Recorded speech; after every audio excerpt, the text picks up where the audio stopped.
Hi, welcome to VR creations. ఈరోజు నుంచి మన క్లాసెస్ స్టార్ట్ అవుతున్నాయి. ముందుగా దానికోసం ఇలా 2 థ్రెడ్స్ తీసుకోవాలి. ఆ 2 ఎంటీ బాటిల్స్ తీసుకోవాలా. క్రోషా వర్క్ వేయడానికి ఇలా థ్రెడ్స్ 8 లైన్స్ తీసుకోవాలి. అందుకని మనం ముందు ఇలా 2 థ్రెడ్స్ తీసుకొని రోల్ చేసుకోవాలి. మినిమం 100-200 డిజైన్ బట్టి రోల్ చేసుకోవాలి. ప్రాక్టీస్ కోసమే కాబట్టి నేను మీకు ఇలా చూపిస్తున్నాను. 50 రౌండ్స్ చుట్టేసాను.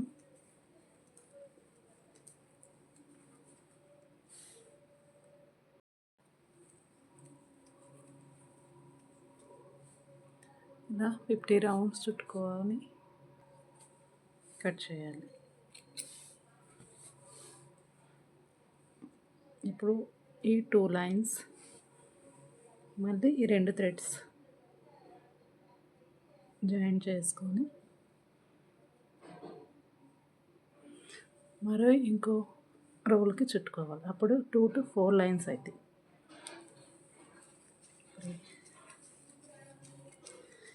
ఇది డిజైన్ చేసుకోవడానికి మనం ఒకటేసారి 8 థ్రెడ్స్ వాడి యూజ్ చేయలేం కదా. సింగిల్ థ్రెడ్తో చేసుకోవాలి, కానీ చాలా టైం పడుతుంది. 2 థ్రెడ్స్ వాడి చుట్టుకోవచ్చు. ఇప్పుడు 4 లైన్స్ అయిపోయాయి.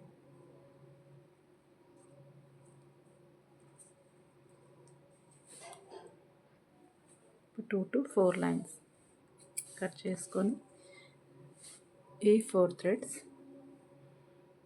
మళ్ళీ ఈ 6 ఇలా పట్టుకొని మళ్ళీ దీనికి చుట్టుకోవాలి. ఇలా చుట్టుకొని మనం క్రోషా వరకు వేస్తాం.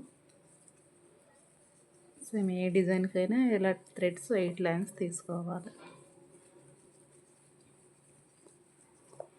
6 లైన్స్ కూడా వాడతారు.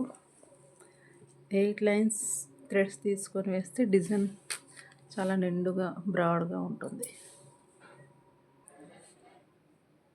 ఇప్పుడు ఈ 6 యూట్యూబ్ 8 లైన్స్. చాలామంది 6 లైన్ థ్రెడ్ వాడతారు. నేనైతే 8 లైనే యూజ్ చేస్తాను వర్క్ కోసం. ఇది ఈజీ మెథడ్. థ్రెడ్ చుట్టుకోవడం,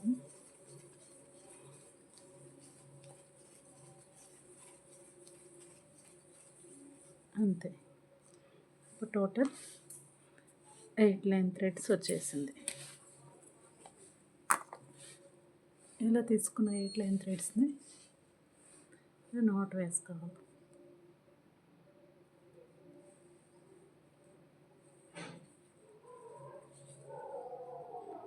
అంతే అండి, ఇది క్లాస్. ఇలా 8 లైన్ చుట్టు పెట్టుకున్న థ్రెడ్ నాట్ వేసి ఉంచుకోండి. ప్రాక్టీస్ కోసం ఒక ఫాల్,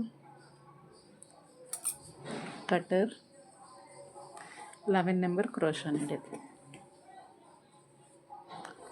అంతే, ఫస్ట్ క్లాస్. ఇవన్నీ మీరు ప్రిపేర్ చేసి పెట్టుకోండి. Thank you for watching.